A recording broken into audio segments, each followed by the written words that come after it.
Saking kuatnya, sampai detik ini saya tidak melihat ada yang berani mengkritik. Yang jadi sasaran adalah Jokowi.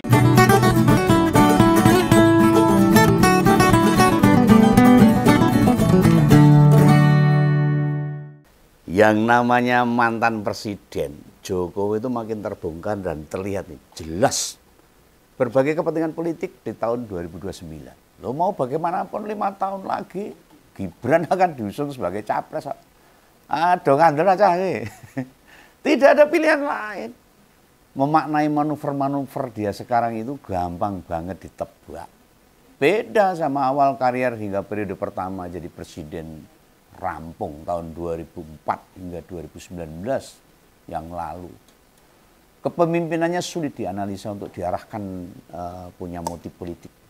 Secara pribadi loh, dia sendiri jarang tuh bicara atau lugas menjawab. Kalau Anda ditanya tentang jabatan politik, target Jokowi sekarang ini ya pengen gimana. Ditanya gabung partai apa, ya nggak ngejawab gitu loh. Apalagi ditanya Gibran akan membidik posisi apa, ya pasti jawabnya ya tanya Gibran sana kok tanya saya. Pasti ya gitu aja. Lah di hari ulang tahun Gerindra kemarin, ada pernyataan Jokowi yang bagi Begawan tuh jian. Kaya ora duwe udel tenan ya. Gak punya malu. Yang mau Begawan kritisi di episode ini, penggiringan opini yang menyesatkan, yang keliru, yang cenderung, sekali lagi cenderung loh. Itu semacam adu domba. Ngadu domba sapa? Ya dombanya rakyat sama Pak Prabowo, dombanya Pak Prabowo. Mengadu rakyat sama presidennya lah. Loh emang siapa lagi? Dan cara mengadunya itu dengan merendahkan rakyat. Orang ngajeni belas. Habis di 2 periode didukung sama rakyat, sekarang malah mentertawakan dan menghina orang yang pernah mendukung dia. Dia siapa? Jokowi. Mau tahu apa yang membuat Begawan gregetan tuh? Gawe muntap hati saya.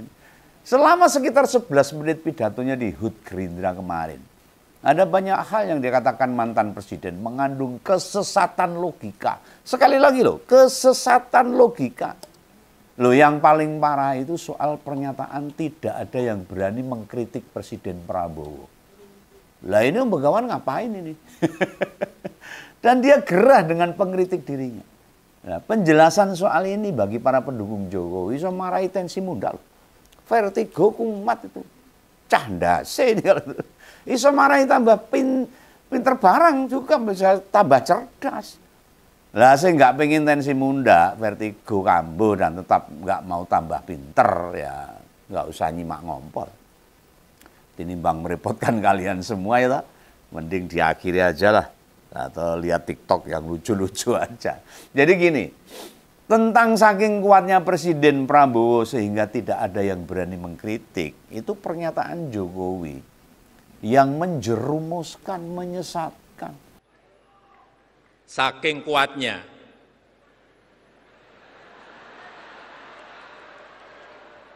sampai detik ini saya tidak melihat ada yang berani mengkritik.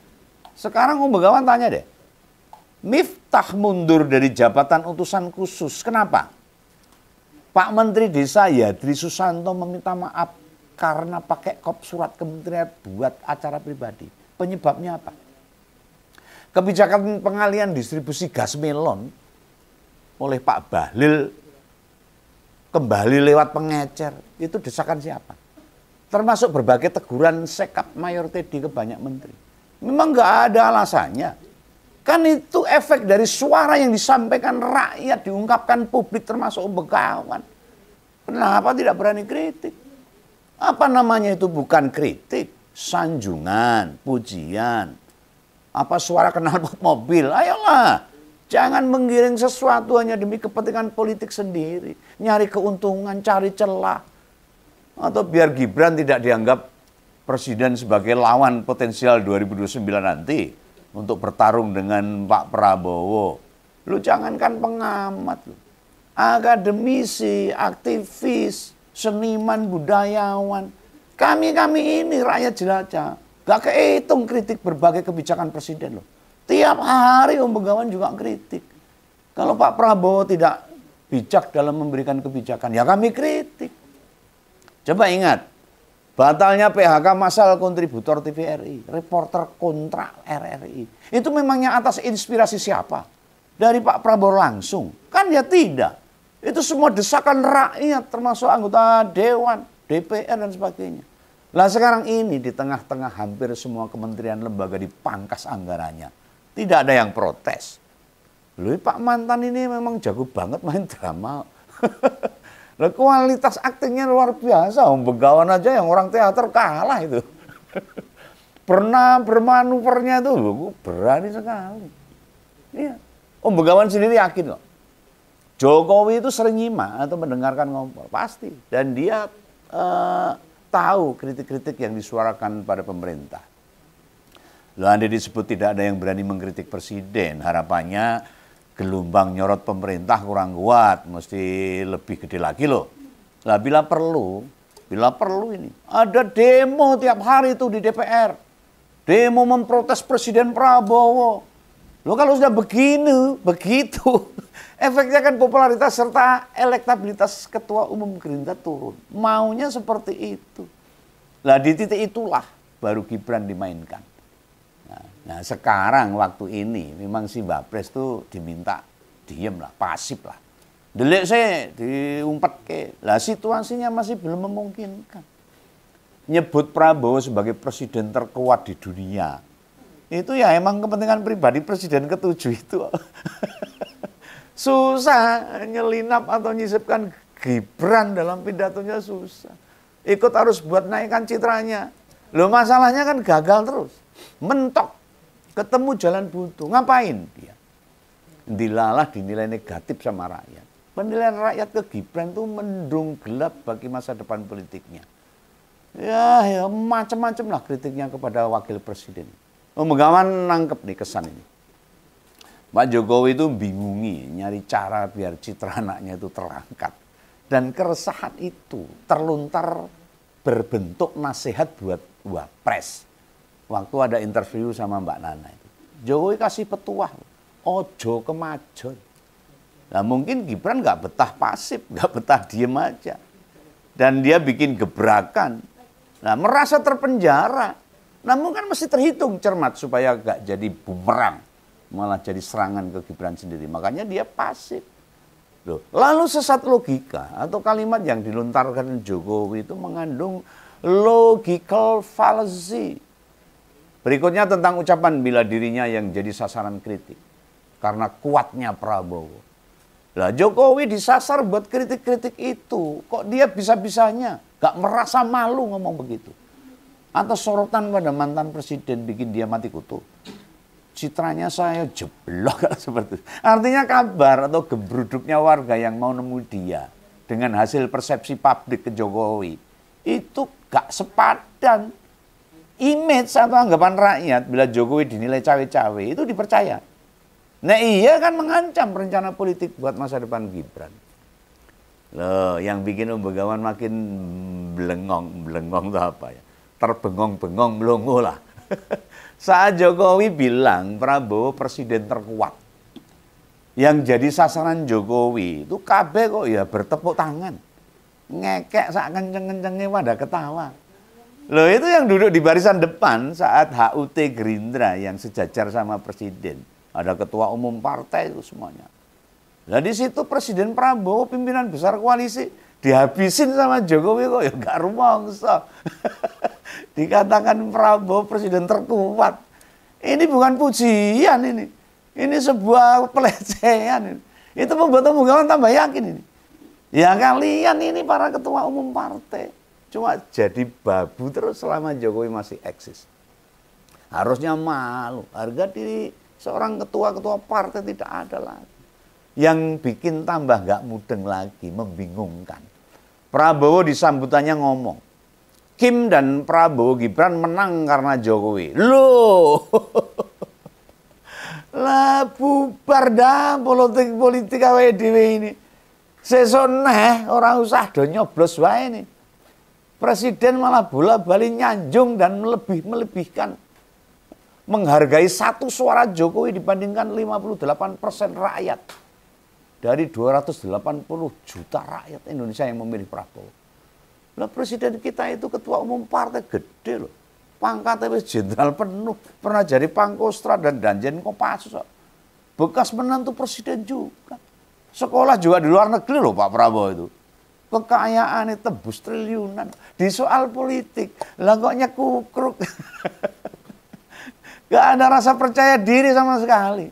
Lah gimana yang kayak gini? Gak bikin banyak rakyat gak kritik Jokowi. Lah ini Pak Prabowo kemarin itu kan dipilih, dimenangkan oleh rakyat, bukan dimenangkan oleh Jokowi. Nah, elit politiknya mentalnya kayak apa ini, putri malu atau kumis kucing.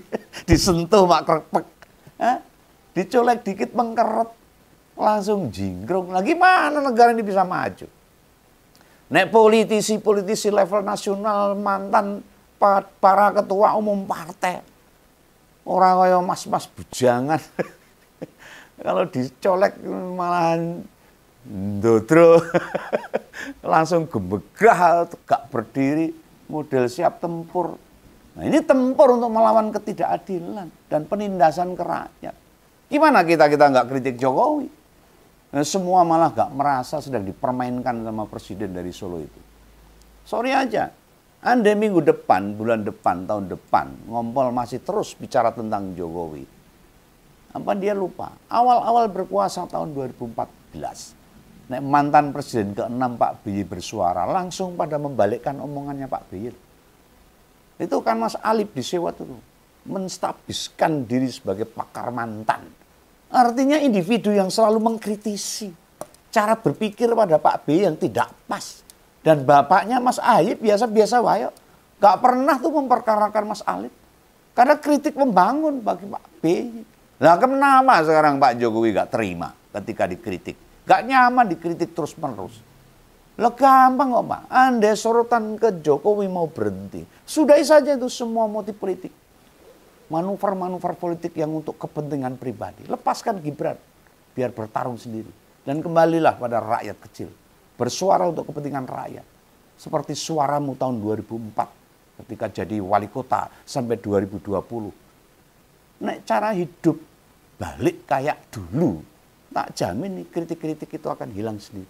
Lenyap tanpa dinilai. Nah sebenarnya dari 11 menit pidato Pak Jokowi itu ada beragam kalimat yang bisa Om Begawan bedah itu. Karena mengandung penggiringan pemahaman yang nggak pas, menyesatkan. Ya, tapi mungkin lain waktu aja lah. Termasuk ngupas juga pidato presiden yang makin hari tambah ranggena. Tapi Om Begawan nggak mau ke situ. Satu hal yang pengen Om Begawan tambahkan. Soal pandangan atau argumentasi yang seakan-akan itu dirungokne. Namun tidak pas menerapkannya. Ini perkara Jokowi bilang, Prabowo presiden terkuat di dunia. Karena dukungan di Senayan atau DPR di atas 80%. Kemudian approval rating publik sebesar 80,9%. Hasil survei tingkat kepuasan publik atas 100 hari kinerja Prabowo. Gak bisa jadikan dasar. Lah kalau mayoritas rakyat 80% itu berpihak pada Prabowo, itu hasil survei Litbang Kompas. Jangankan rakyat sekarang ditanya, apakah masih segede itu persentasenya? Soal kepuasan atas kinerja pemerintah, lu tanya Kompas saja itu. Gegara merilis hasil survei Litbang itu, pelanggannya turun berapa persen. Para pembaca koran Kompas itu orang-orang independen loh. Orang-orang yang menilai sesuatu dengan bijak. Lah kok Kompas malah melu-melu kayak relawan baik. Dukung sana, dukung sini, memuja. Akhirnya kan hancur sendiri tuh Litbang Kompas itu. Lagian berbagai pertanyaan yang diajukan lembaga survei. Itu bentuknya menggiring kok. Tidak memasang kalimat netral. Ini contoh ini. Apakah Anda setuju program makan bergizi dijalankan Prabowo Gibran? Yo kena jawabnya setuju. Memang rakyat kita mudeng apa konsekuensi dari makan bergizi yang disediakan pemerintah. Wong-wong cilik kuwi pikirannya wis mumet. Sehari golek nafkah itu sudah pusing. Dia mau jawab nggak setuju, nah ditanya alasannya kan nambah gawean itu. Bebani, tidak mikir lagi. Ya setuju-setuju wae kayak di DPR sana. Makanya banyak hasil survei yang mesti kita kritisi. Kita cek bentuk kalimat yang disodorkan. Ya, diapa-apakan saja. Yang saiki orang-orang itu ditakoni tentang kinerja presiden. Tak jamin mengalami penurunan persentase. Meski gak signifikan. Dan mayoritas pendukung Prabowo Jokowi, orang-orang yang nggak mau mikir panjang. Angger ada kritikan, mau balasannya kita anggap bayaran, bahasa rupiah dan sebagainya. Gelo mergo kalah, belum move on dan sebagainya. Persis yang dikatakan Jokowi. Masa yang nuntut Jokowi diadili disebut mantan presiden, itu efek pilpres. Loh ya, belas nggak ada. Oh, nggak ngaruh, pilpres wis keliwat setahun kepungkur. Gak layak dijadikan dalil. Meski masih banyak argumen sing pembegawan majukan. Karena cuacanya mendung hujan terus ya sudahlah. Nanti malah ketutup. Itu aja lah yang ingin saya sampaikan tentang kritik kepada Jokowi dan kritik kepada Prabowo. Kami tetap akan mengkritik pemerintah yang tidak berpihak pada rakyatnya. Itu ya, sampai jumpa. Jangan lupa subscribe. Dadah.